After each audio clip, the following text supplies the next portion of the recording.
Hey guys, welcome back to my new another blog. Guys, আজকে অবশেষে আমাদের ডাইনামাটাও ঠিক হয়েছে, আমাদের গাড়িটাও স্টার্ট হয়ে ব্যাটারিটাও চার্জ হয়েছে। তো আজ পর্যন্ত আমি স্টার্ট করে প্রায় 10-15 মিনিটের উপরে গাড়িটা স্টার্ট রাখছি যাতে ব্যাটারিটা চার্জ হয়। তো সমস্যা হয়েছিল একটার মধ্যে, আমরা খুঁজা গুইরা গাইরা আরও 2,000 টাকা নষ্ট করছি। একদিন লাগাইছি, কমপ্লিট হয় নাই। তারপরে আবার নিয়ে গেছি মিস্ত্রিকে, ফোন দিলাম, কথাবার্তা বললাম যে এরকম এরকম হয়। সে বলতেছে এরকম করো ওই রকম করো। তো সবই করলাম, করার পরে তারপরে ঠিক হইলো না। তারপরে তাকে সে বলতেছে আমার কাছে খোয়াই নিয়ে আয়ো। তো তার কাছে আবার নিলাম। সন্ধ্যাবেলা যাইতে যাইতে সন্ধ্যা হয়েছে, অনেক দূর আমাদের বাসা থেকে, প্রায় 14-15 কিলোমিটার দূরে ডাইনামা ঠিক করে ভালো যে জায়গাতে ঠিক করে ওই জায়গাতে নিয়ে যায়। তো ওর কাছ থেকে সবসময় ঠিক করাই বলে। আজকে একজনের কাছ থেকে আবার আরেকজনের কাছ থেকে এরকম না, বিষয়টা হলে গিয়ে তাকে কল দিলে সে মাঝে মধ্যে আসে। এর জন্য তাকে দিয়ে মোটামুটি সেলফির কাজ যদি করায় তাকে দিয়ে করায়, ডাইনামার কাজ করাইলে তাকে দিয়ে করায়। ইলেকট্রিশিয়ানের কোনো সমস্যা হইলে মোটামুটি আমি কমপ্লিট করতে পারি। তারপরে যদি কোনো হেল্প লাগে ওকে ফোন দিলে সে সুন্দর করে আমাদের পার্ট টু পায় সে বইলা দেয়।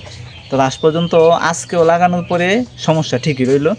তো হইলো কি, চিন্তা করলাম যে যে তারগুলা লাইনগুলো গেছে, এই লাইনগুলোকে চেক দিই। তো লাইনগুলোকে চেক দেওয়ার সময় দেখলাম যে একটা তার একটু সিল্লা রয়েছে, অল্প একটু সিল্লা রয়েছে এক জায়গা দিয়ে, আরেক জায়গা দিয়ে অল্প একটু টান খায়া উপরে যে কাভার আছে তারের ওইগুলা জৈমা ভিতরে গুণাগুলা দেখা যাইতেছে। তো দুই জায়গাতে এরকম সমস্যা দেখা গেছে। তো তারটাকে আমি চেঞ্জ করে দিলাম। চেঞ্জ না করে তার যেভাবে আসছিল ওইভাবে রাখছি। তো আমি বাজার থেকে, আমাদের গাড়িতে অ্যাডভান্স কোনো তার ছিল না, তো কিছু তার গেছে কিনতে। কয় 33 টাকা গজ, তারপরে বলে 43 টাকা গজ, মানে বুঝতেছি না। তো তারপরে ওই পর্যন্ত আমি ছিলাম যে কোন তারটা আমার পছন্দ। 43 টাকা গজ যেটা বলছে, লাল কালার, ভিতরে প্রায় 7টা ওয়ারের মতো তার ছিল।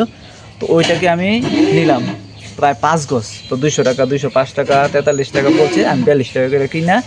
তো 200 টাকা তার নিলাম। তো লাস্ট পর্যন্ত আমি ওদেরকে 200 টাকা দিলাম। 200 টাকা দিয়ে তারগুলা কিনে নিয়ে আমি ওই তার যেভাবেই ছিল ওইভাবেই বাতির তার থেকে একটু কাইটা ফেলাইছি, আবার ডাইনামার গোড়া থেকে কাইটা ফেলাইছি, দুইটা তার আলাদা করে রাখছি। আর ডাইরেক্ট ডাইনামা থেকে ডাইরেক্ট বাতিতে এনে লাগাইছি। যখন লাগানোর পরে যখন আমি চাবি দেওয়ার লগে লগে দেখলাম বাতি জ্বলে, তো আমার মনের ভিতরে শান্তি লাগলো। তারপরে এই তারটাকে আবার ঘুরাই পেঁচায় যে জায়গা দিয়ে নেওয়ার কথা ওই জায়গা দিয়ে নিয়ে আইনা, তারপরে লাগাইয়া গাড়িটাকে স্টার্ট করে 10-15 মিনিট রাইখা যাতে ব্যাটারিটা কিছুটা চার্জ হয়। তারপরে গাইজ চলে আইসি, মাত্র আইসা ঠান্ডার মধ্যে বসে, দেখেন এই যে এদিক দিয়ে গাম, হাতে কালি, এই যে হাতে কোনো দুই নাই, দুবো কলের ভিতরে আম্মা উজু করতেছে এর জন্য। তো লাস্ট পর্যন্ত যে ঠিক হয়েছে মিস্ত্রি ছাড়া, আমার আঙ্কেল ছাড়া, এটাই অনেক কিছু। তো এর জন্য ভুগুন্তি প্রায় 600 টাকা লাগছে আমার 2বার ব্যাটারি চার্জ দিতে।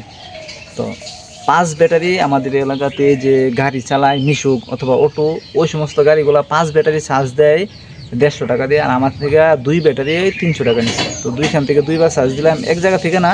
তো তারা 300 টাকা বলে, তো তারা যত বলে ততই দিছি। মোটামুটি 300 টাকা করে 2 জায়গাতে 600 টাকা দিয়ে 2 দিন ব্যাটারিটাকে চার্জ করাইছি। লাস্ট পর্যন্ত আমাদের গাড়িটা ঠিক হয়েছে।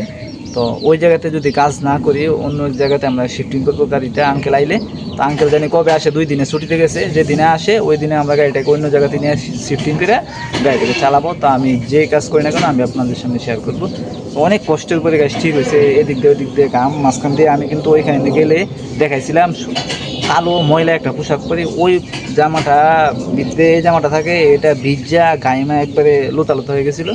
লাস্ট পর্যন্ত ফ্যানের বাতাসে, এমনিতে বাতাসে ওইটা শুকাইছে। তো এখন মাত্র আইসি দুপুরবেলা, খাওয়া দাওয়া করবো, লাঞ্চ করবো, গোসলটা করে তারপরে করবো। কষ্ট হইলো কোনো সমস্যা নাই, যে ঠিক হয়েছে নিজের, তো অন্যের কিছু না। আবার ওই দিন বলছিলাম ড্রাইভাররা হইলে এই সমস্ত কাজের মধ্যে অনেক ব্যয় করতো। তো তাদের ব্যয় শুনতে হয়েছে না, একা একা পায়রা ফেলাইছি। তো অনেক কষ্ট হয়েছে গাইজ। এখন ফ্রেশ হবো, ফ্রেশ হয়ে তারপরে খাওয়া দাওয়া করবো, খাওয়া দাওয়া করে একটু রেস্ট করবো।